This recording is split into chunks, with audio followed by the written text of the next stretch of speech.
Hey y'all, welcome back to the channel. This is sort of a wrap-up video of Mountainmeet, so excuse the sort of disheveled appearance. We've gotten back from hosting, 50, 60 people in the woods for 5 days. It's a lot of work.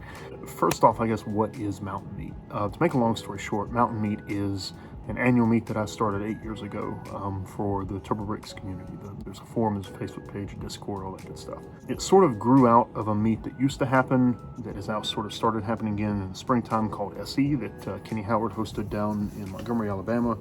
It was drag racing, dynos, road courses, general tomfoolery, all that good stuff. And 2013 was kind of the last of the original SEs. Then there was a year where nothing happened in 2014. You didn't get to see your friends. There was just no sort of meet in this region for the TurboBricks crew. So 2015, I said, hey, let's do a big camping trip. And we did. We had, 25-ish people show up to a campground outside of Robbinsville, North Carolina, and spent a weekend driving on the Dragon, driving all around, having a big old time. At the end of that weekend, I said, hey, y'all, did you enjoy this enough to do it again? And the answer was, yeah, absolutely. So I found a place, a lodge out in the middle of nowhere, actually not too far from the house. It's got a huge front yard, side yard, plenty of room for tents and camping trailers, all that good stuff. And in 2016, we hosted the first Mountainmeet there. And the event has only really grown since then. It's really sort of, to me anyway, it's sort of transcended a car meet at this point. People bring cars, but it's not a Volvo meet. There's always plenty of Volvos there. But, Kenny brought his Audi S4. Delgatti brought down a LS swap S14 Nissan 240. We've had red block swapped male Jeeps. We have had, twin e-boosted big turbocharger Audis. Just some really crazy stuff, motorcycles, all kinds of stuff. But yeah, it's more of a family reunion slash almost church revival feeling. It's I don't know. There's a vibe for it, and I haven't been able to put my finger on it quite yet. But it is an event that I look forward to all year, and seeing people, that sometimes I haven't seen in 5 or 7 or 10 years even show up to this meet. So yeah, without any further ado, we'll just jump right into some clips. There's not any real plan for this. I had some ideas, but between packing and cooking and hosting and cleaning, that all just sort of went out the window. So just enjoy the clips that I have of Mountainmeet we put together, and took the Amazon up. The Amazon was flawless the whole time, which was really a good victory for me. But yeah, anyway, enjoy. All right, well, it was my intention to make a video for while we were loading up and everything, but that didn't happen because it was kind of a whirlwind. It is Tuesday, September, whatever. Started this morning about 8 o'clock, got everything loaded up in the cars. I'm loaded down on the Amazon. We got Jimbo behind us. There we go. We put words together.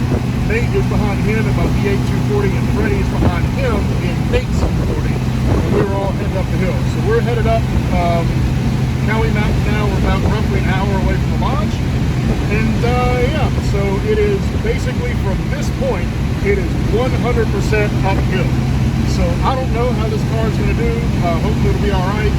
It is kind of threatening rain and overcast, so it's cooler. So hopefully we won't have any cooling issues. But I never did get that graduated temperature gauge in here. I just have the original gauge. But yeah, so from here on out, it's pretty much going to be all Mountainmeet content. But stay tuned. Thanks for checking in. I really think we're going to have beautiful weather all weekend. It rained for about 10 minutes earlier and seems to have slacked off. But yeah, we're coming down Cowie now, made it over the hill without blowing up. So this is one of approximately 3 big hills that we got to deal with. So we just passed Cullowhee, home of Western Carolina University.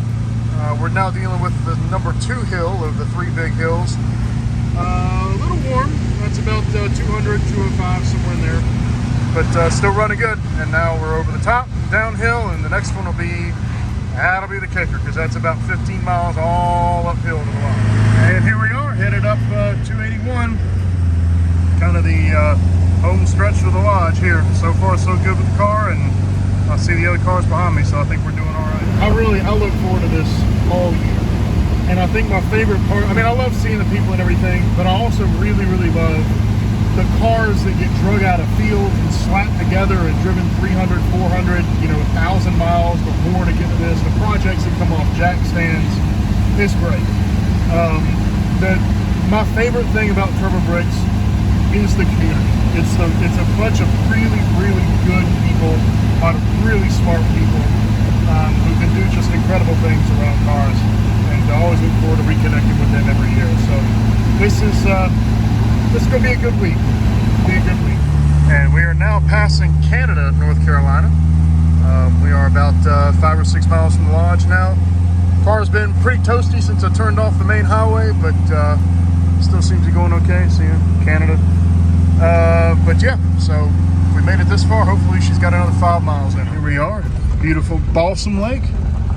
You got to get the key to the lodge from a little lockbox there, and then head up to the lodge, which is, you can't really see the lake, but it's on the other side. Here's the gang all lined up, headed down the driveway.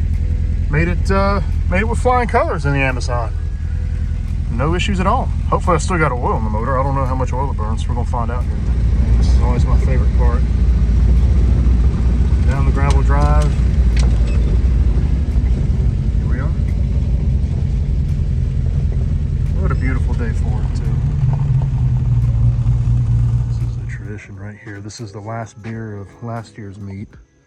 There you go. But I always keep it, and I keep it sitting beside the doorway as it tied up.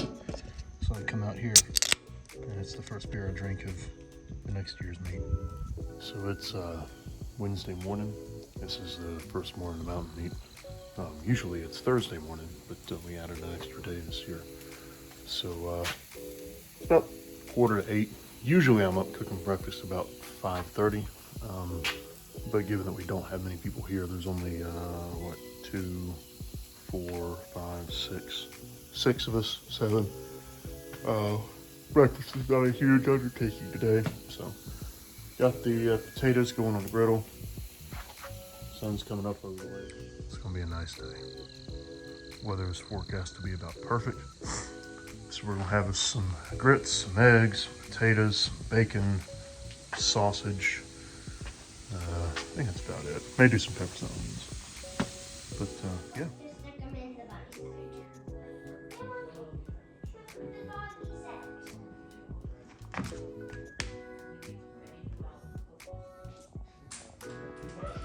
There it is. Putting that WVU degree to work. Open your throat, son. There it is. This is John, the owner / builder of said 63, right? Yep, 1963. And you've had it like, what, 30 years or something? Some obscenely long time. 26. Oh, shit, okay.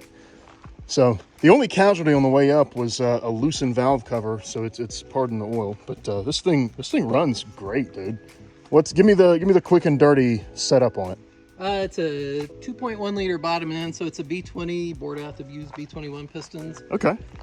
Way back in the day, I got lucky on eBay and found an R Sport Stage 3 head for it. Mm-hmm. So that's like $1,000 of work on a head. Oh wow! And I got it for $100. Nice. And DCOE 40s. It's got an ISKI 181 cam in it. Nice. And around 150, Yeah. 160 horsepower. Yeah, it gets down pretty good. So the steering?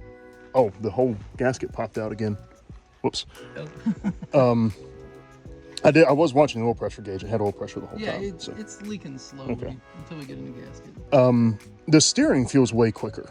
Is that Completely stock. really? The PVs have a different front end. It's all metal bushings. Okay. There's hardly any rubber. Wow. So All it's right. a similar steering setup to a 122, but it's Mm-hmm. just all metal bushings, so it's gonna feel. Yeah, it feels way Really? tighter than. Yeah. I mean, now granted, I put rubber bushings in that car, and the rest of the thing is like about to flex in half. Yeah. But yeah, I noticed the steering ratio in particular. It felt way quicker. I wonder if you could put one of these steering boxes in. I think that's probably the same. It's just different, shorter steering. Yeah, it arms. looks like it's got a tube instead of like a shaft, and it doesn't have a little rubber isolator. But Yeah, that's one of the. that might be worth investigating, honestly, because the lot to, I don't know, I didn't do like lot to lot, but like just driving it down the road, it's way quicker than that, I believe. That is one of the death trap features on a PV Oh, yeah. versus a 122. It's got the solid steering column. Oh, sure. And I noticed the steering wheel was kind of offset to the right from your driving position too. Yeah. So just small car things, I guess, huh? Yeah, and they need the big steering wheel because it's not power steering. And Right. It's a narrow car, so. It's a great interior too. It's so good. What's the suspension setup on it? It's all stock springs because nobody makes No way. anything aftermarket for this. Oh wow. Okay. So, it's newer front springs. But Yeah. I cut a couple of coils off the back, or just 60-year-old sag. Wow. Perfection. Damn. And I've got. I honestly I thought it was like worked over. It handles. It's got Bilsteins and Oh, okay. IPD sways front and rear. Okay. And, Yeah, it turns in really well. Before I had the IPD sways, this thing would lean a whole bunch. Uh-huh. Like way more. I've had 122s before, and this thing leaned twice as much. Gotcha. So you go into the corner, and you were just like, Yeah. resting like a sailboat. Huh. So Well, that's now cool. It's pretty dang stiff Yeah. now, roll resistance. Yeah, that's it.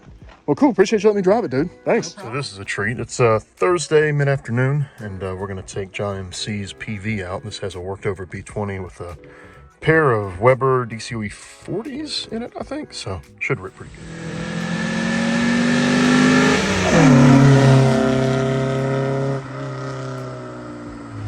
Webers make all the good noises.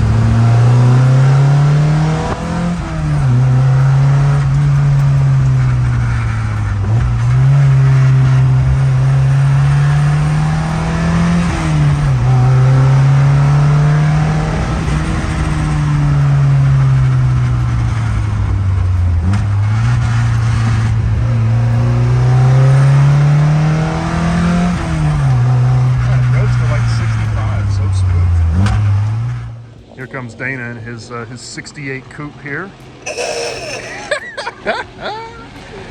Oh, so good. Car's a Mountainmeet theme. This is Jimmy from Davis, California. Yes, right? indeed. Little drive. He's been on the forum for a while, and I met him when I went out to Davis 2 years ago. I just kind of posted on the forum like, hey, does anybody have some shitter Volvo that I could borrow? And he posted up, sure, and it was what, a 66, the green car, I think, yeah. I went to Davis from the airport and picked up the 66 Amazon and drove it all over fucking Northern California for like a week, it felt like. And that kind of ignited my need to have an Amazon. You flew in last year, and this year you drove your, is that also 66? Yeah. Okay, so he drove his 66. Here it is, along with, like, how many miles? Like 3,600-ish of accumulated bugs on the radiator there? That's nice. So, how long have you had it, or where'd it come from, I guess? I went and bought this in Portland a little under a year ago. Uh-huh. So I drove up with the other 245 that James borrowed when he flew out, and then towed it back from Portland in the rain with no windshield wipers. Yeah. It was a fantastic time. Then got it back, reassembled it from the state that it was in. It was, it had everything included basically, but reassembled it, and then since then I've done everything pretty much mechanically to it. I mean, rebuilt V20, half-ass rebuilt the M41, all new front suspension, and then classic Swede lowering springs. Nice. Rear suspension, just the bushings. Diff service, which just means welding in the cross pins because they were worn. Yeah, Does this have a locker in it, or no? Okay. No. Somebody was talking about, thought they might have put a locker in it. No, but- I was trying to find just a different carrier, but no dice on, a week's notice. Before Yeah, I drove out sure. there, so fuck it. Cool, Yeah. man. Yeah, it's a hodgepodge together, that's for sure, but it's been fun. It's an absolute fucking blast. And when did you leave California? A little over 2 weeks ago. Okay. So it's been, a week of driving, and then a week of staying in Wisconsin, then 2 days of driving down here, and then a week of driving back. So it'll do like 7,000 miles, I think, over the whole trip. Wow. Yeah. Yeah, this is a good car, dude. Yeah. Wow. Typical California, basically entirely rust-free. Yeah. Man. Yeah. Water sat in it, which, I mean, they sat in all of them. The fucking Yeah. windshields leak and the heater boxes leak. So Right. one floor's been done. The other floor's got some sound deadening just shoved over it Right. so that it doesn't kick rocks at your feet. You had a couple of like super minor issues, like an overdrive relay, and Yeah. that was basically it, right? Yeah, the relay shit itself in Colorado, and so then I was running it off of jumper wires just to power the overdrive solenoid. Yeah. And then I forgot about it earlier, but the coil actually shit itself. The Oh. original like Armored Yeah. coil. died in Salt Lake City. Okay. So I went to the pick and pull, got one, got the wrong one, and then went to Napa, got the right one, and toasted the points. So I had to resurface those in the concrete in the fucking Love's parking lot. Nice. But outside of that, it hasn't had any issues. Cool. Which I'm a little disappointed about because I want stuff to fix. But, Yeah. Yeah. And originally had a brake booster. Is that what that was? Yeah. It Okay. had the different than that style servo. This is Dana's car here. Yeah. This is the factory clutch, which has always been kind of incredible to me. But you know, whatever. Right. Weird setup. But mine leaked internally, so I'd lose brake fluid. Oh. Yeah, which gets real scary when you pull it up to the shop and you're pulling up behind an actual Ferrari, and then your brakes go to the floor. Like, no, it's all squirting to the side of the building before I rear end that. Yeah. Fuck that. So I pulled that off and just rebent the line. Works Nice. fine now. Yeah. No, this is a very, very cool car, and I'm just so fucking stoked you made it out here, dude. That's great. Right? Well, cool. Thanks, man. Appreciate you.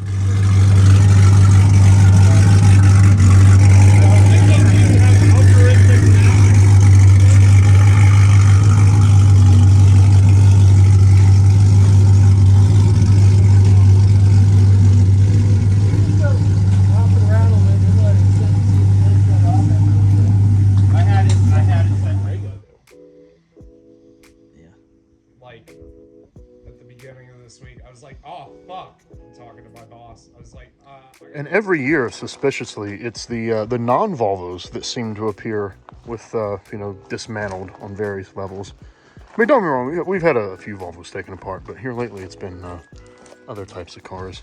Not sure what's going on. Alden had this idea. I want to see what spares you brought and what tools you brought for this trip from Missouri. Okay, in the PV. So this is the stuff that you're not going to need. If you bring it, you're just not going to need it. So I brought a spare fuel pump.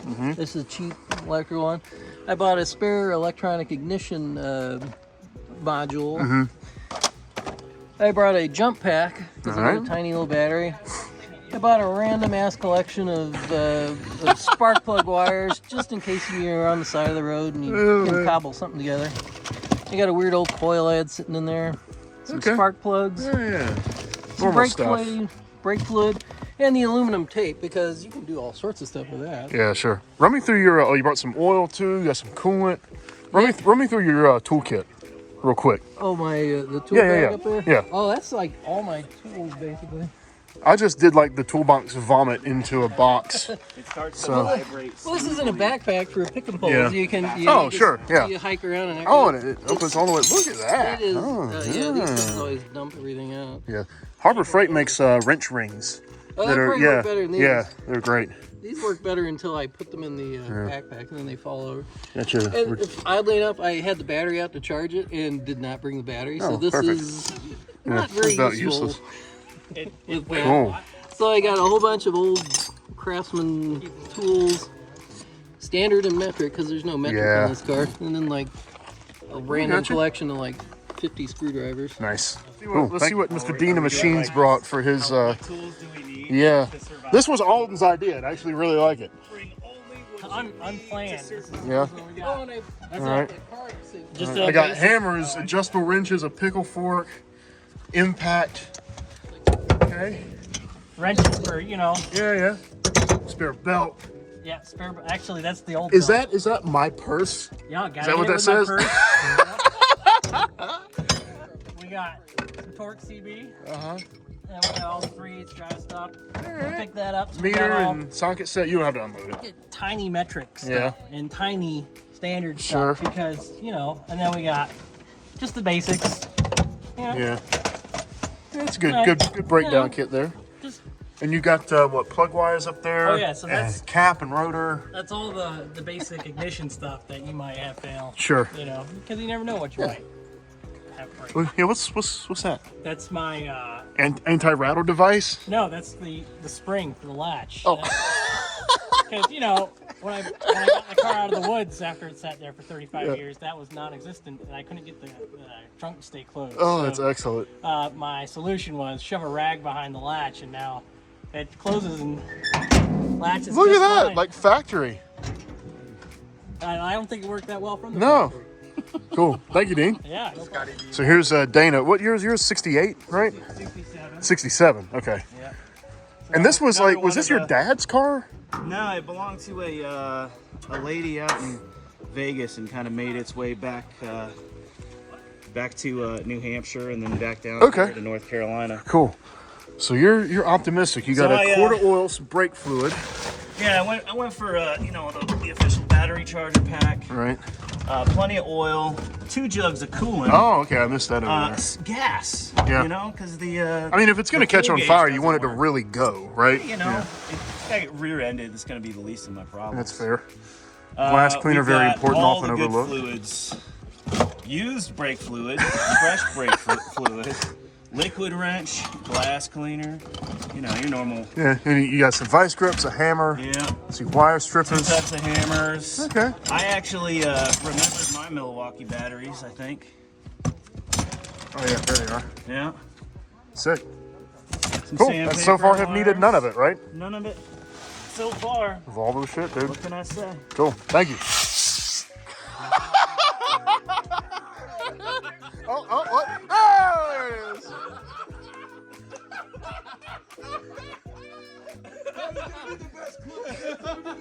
Just hit it whenever. I can pull it. You got it? Yep. Ready? Go. Ready? Go. Oh, other way. Other way. I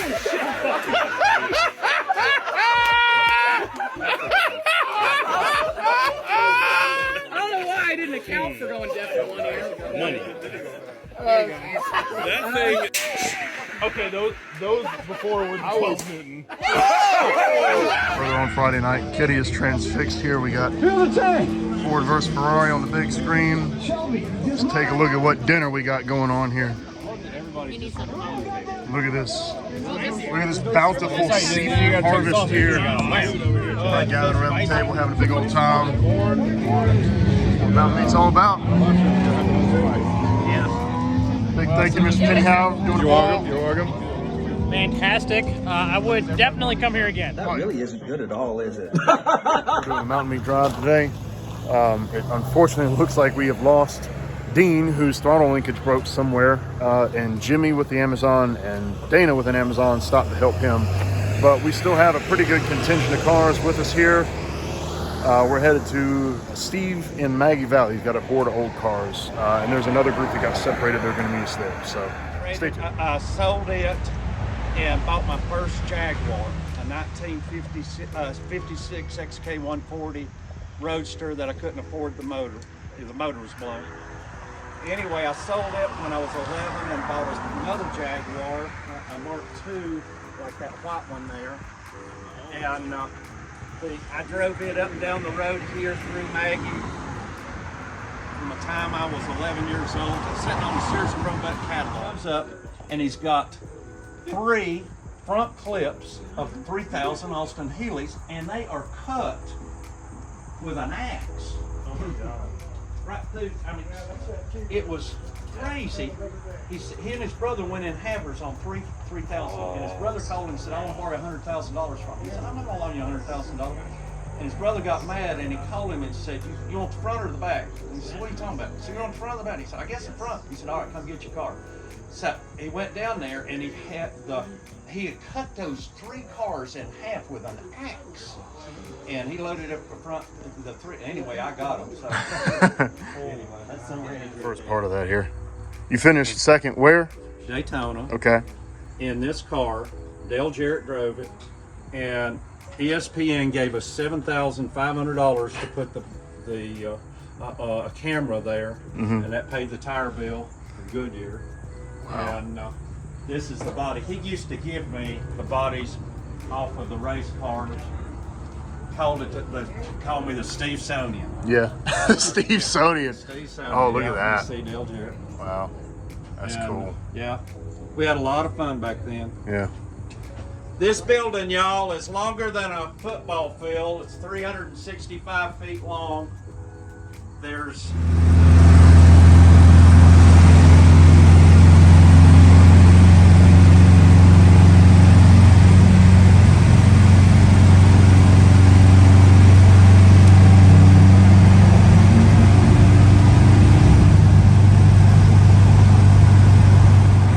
drive going on here today.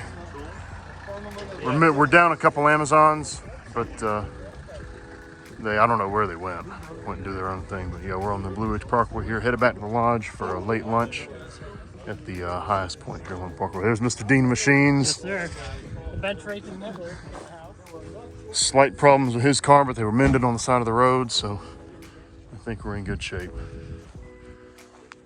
What a day, man. Good cars, good roads, good people. You really cannot ask for much more. How about that? The duality of Volvo, huh? So this was the best thing ever. This is a friend of Gordon who always comes up to meet. Nobody knew who did this. We're coming up to the lodge and there's a sign that says Volvo Club, 1 free 10mm socket. And look, there's actually 10mm sockets in the bucket. Oh, just in case you need one. Great. This is just excellent. All right, it's Sunday morning. I didn't really take any video last night because I was too busy having fun. We are approximately halfway through cleanup for getting down to the lodge here. We do have the cottage showed up. We got the stick on there. We got Dean. He's warming up his car.